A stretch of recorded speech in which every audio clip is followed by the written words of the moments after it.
As per usual with bigger release films, typically ones like Jurassic World that are of the $1 billion standing. And because, Jurassic World Dominion is coming out very soon, you tend to see these smaller pictures in lower budget, maybe even indie filmmaking that might try to mooch off of its branding, notably the titles. And this hasn't been the first time that such a film has tried to do this with the Jurassic World franchise. Jurassic Thunder came first, at least as far as I'm aware, in terms of dinosaur movies I've started covering on this channel. Then we have Jurassic Island, which is very similar. So again, Jurassic World, very popular name, and you had always smaller films that I'm sure, in consideration, they don't have as much money to spend on advertising, so I'm sure any bit helps. But you're kind of like, well, be your own thing, I'm not sure. Now, again, there could be reason for it.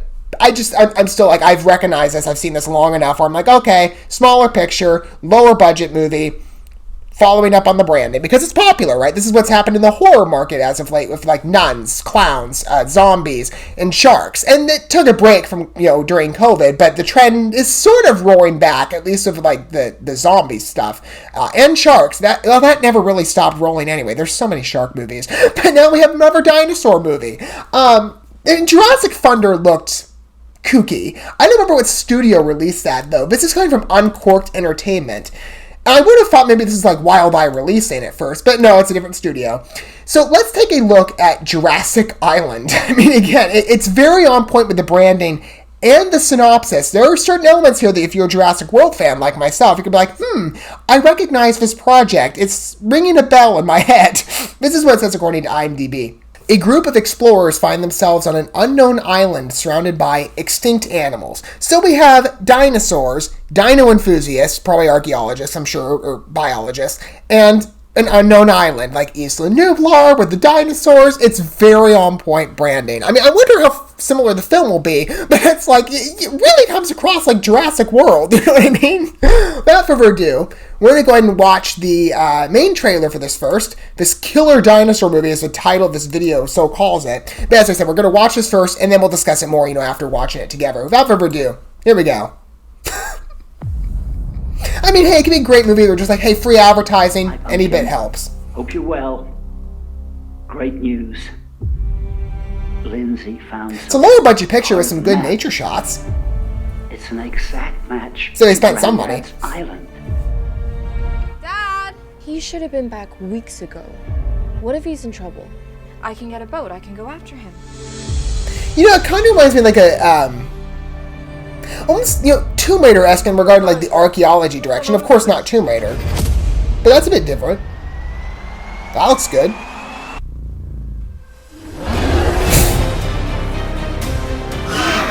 Well, it's not Jurassic World.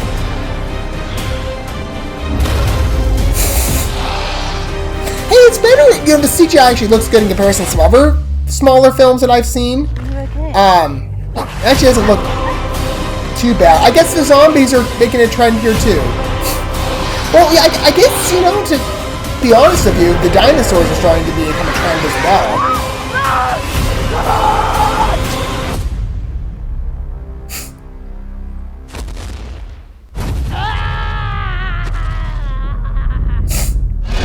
Yeah, you're dead.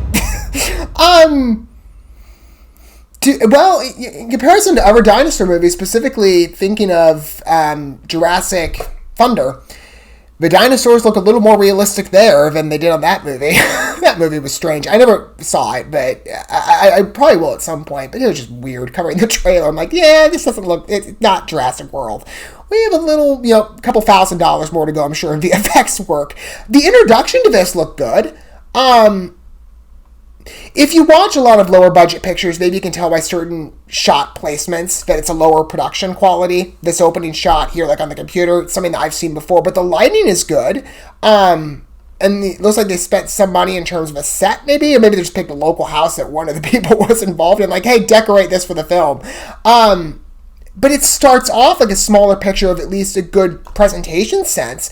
The nature shots, at least of driving, but swimming to this island, I guess, or the abandoned island with all this dinosaur land. That looks beautiful, and they picked a good time of day with the sunset. It's a gorgeous shot. And the setup of that is excellent. They have the boat. The dino foot looks great. And you're thinking, okay, this looks amazing. Then you see the dinosaur. Which, again, by comparison, is obviously CGI. But still, I mean, it's better than some of the other things I've seen. I don't know how seriously people are going to take it, because obviously it's fake, but at least they tried. And there's quite a variety of dinosaurs. It seems you got a T-Rex, Triceratops, and zombies, apparently. So we're emerging two trends here. I guess we can see the dino trend is sort of emerging. I wonder how many more dinosaur movies are going to come out. Because, I mean, this is routine. If you see a lot of the smaller films that are released from different media or different studio outlets, you look at the bigger productions. For example, we can say with zombies, like Zombieland or Zombie Tidal Wave, and you'll see all these little films like Zombie with a Shotgun or Dead Sight. That one didn't really have zombie in the name, but it was a small picture. I guess we could be fair to that one because it at least went different branding. There's been other films though, like Clowns, especially, It and the Joker. Those came out. Suddenly you were seeing Bedeau or Clown of the Dead, Wrinkles the Clown, Clown Doll, Clownery. I mean, it's like there's so many clown movies. You're like, okay, obviously because clowns are in style right now. The movie theater of bigger productions, you get some free advertising power. I wonder if that's going to be the case of dinos, that we're going to have, Jurassic World comes out, and suddenly you see all these little films popping up. I'll have to do a search on my master list to see if there's any more dinosaur movies I've missed recently, but, I mean, I jotted everything down pretty much, so maybe one day I'll find another dinosaur film that's, this is releasing right around the time. It might be a fun, lower-budget film to watch, knowing going in that, well, they worked with what they had. I mean, the teeth are cute. Actually a very cute looking dinosaur, to be honest with you. But they're obviously, again, lower budget. They're working with what they have, but maybe it's an entertaining picture. What are your guys' thoughts of Jurassic Island? I mean, maybe it knows that it's like, well, we're lower budget. Maybe they're gonna play it for camp. It could be. We'll see what happens when the film debuts. But cute trailer overall. But I see what you're doing, Uncorked, to follow up with other brands. Let me know your thoughts down below. Thank you so much for watching this video. Before you bounce, feel free to drop a like and comment, subscribe to this channel with a ding on the bell, and share this video with your friends. And consider checking out the description here. There you'll find links to my other channels, as well as addresses to my other social media accounts and ways you can help support my work if you feel so inclined. May God bless you, and looking forward to when our paths cross again.